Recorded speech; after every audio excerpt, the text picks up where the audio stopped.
The wind. I've heard of you. Maybe you can even say, I know you.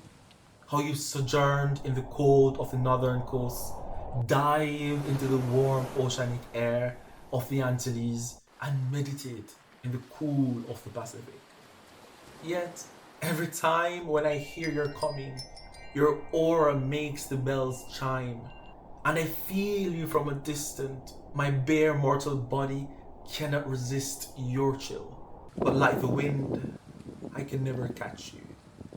Because whenever I believe that I am close, you always slip through my hands, and I have to begin searching for you all over. Yes, I'm Roman, and that was poem number 75. Let me know what you think in the comments down below. As usual, you may share your poems, I will read them, we can discuss them. And finally, like, share, subscribe, leave a comment, and I'll see you next time. Ciao, ciao.